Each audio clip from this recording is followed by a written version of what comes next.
Gembok nggak ada gembok nggak, simbolis. Gembok. Panwas disegel. Simbolis dulu. Sudah disetujui. Pastikan segel. Ya. Oke. Habis ke Polres Tungan ini.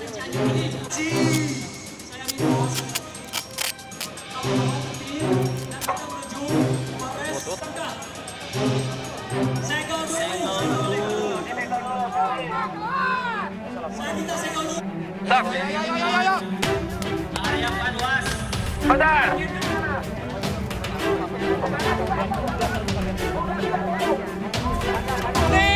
Kita segel orang rakyat Kabupaten Cianjur. Kemudian mediasi dengan Panwas. Kantor Panwas ini disegel orang rakyat Cianjur. Ribuan massa dari berbagai elemen berunjuk rasa di kantor Panwaskap Cianjur dan kantor Polres Cianjur. Dalam aksinya, massa menyegel kantor Panwaskap Cianjur dan meminta komisioner Panwaskap yang dievakuasi ke kantor Polres menindaklanjuti dugaan-dugaan pelanggaran dan pidana Pilkada Cianjur. Aksi menyegel kantor Panwaskap Cianjur ini dipicu banyaknya kecurangan-kecurangan Pilkada yang tidak ditindaklanjuti oleh Panwaskap Cianjur. Bahkan, massa sempat terlibat adu mulut dengan aparat kepolisian karena komisioner Panwaskap tidak mau menemui pengunjuk rasa. Berbagai pamflet dan orasi bergantian, massa aksi yang datang terus bertambah dan mendesak Panwaskap Cianjur menindaklanjuti kecurangan-kecurangan Pilkada yang dilakukan paslon nomor urut 2. Mulai dari money politik, keterlibatan aparatur sipil negara, hingga RT dan RW yang digunakan untuk memenangkan Pilkada di Cianjur. Setelah Kapolres Cianjur, Asep Guntur Rahayu yang berada di tengah-tengah massa aksi menyampaikan jaminan kehadiran komisioner Panwaskap, akhirnya massa bergerak ke Polres Cianjur. Untuk bertindak dan mengawasi tentang pelanggaran-pelanggaran yang dilakukan oleh pasangan calon, khususnya nomor 2. Tapi dalam hal ini Panwas tidak melakukan ini. Calon nomor 2 telah banyak melakukan berbagai pelanggaran-pelanggaran yang menurut hukum, yang menurut aturan adalah tidak dibenarkan. Dan pemaksaan kepada beberapa aparatur sipil negara, kepada aparatur desa, kepada camat-camat untuk melakukan politik secara praktis. Bukti yang sangat kita yang sudah terlaksana adalah di mana Panwas beberapa waktu lalu melalui dan juga kepolisian Polda Jabar telah menangkap oknum camat kota yaitu Ahmad Mutawali dan juga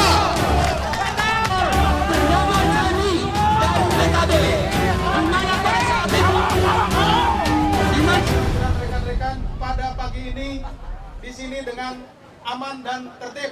Tepuk tangan buat rekan-rekan sekalian.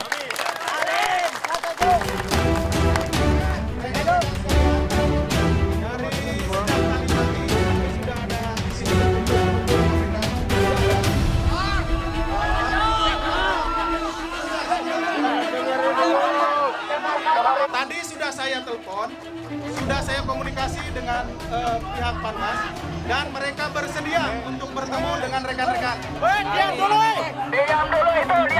Kapolres lagi bicara.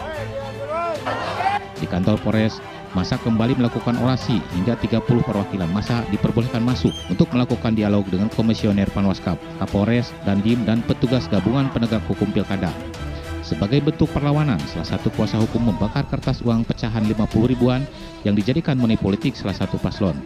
Menurut kuasa hukum paslon nomor 3, Asep Rusdiana dan Priyatna, pihaknya saat ini sudah mengantongi berbagai barang bukti. Yang paling mengerikan, barang bukti keterlibatan penyelenggara di tingkat PPS yang menerima sejumlah uang dari aparatur sipil negara untuk memenangkan paslon nomor urut 2. Yang tidak hadir pada waktu itu adalah KPK. Yang kedua, punya perangkat instruksi yang dihadirkan bahwa aparatur sipil negara pemegang kebijakan pertama tidak boleh, yang kedua tidak boleh membuat keputusan atau kebijakan. Dalam dialog tersebut, ketiga komisioner Panwaskap menandatangani surat pernyataan untuk menindaklanjuti dan menjadi alat rekomendasi kepada setiap lembaga yang berwenang.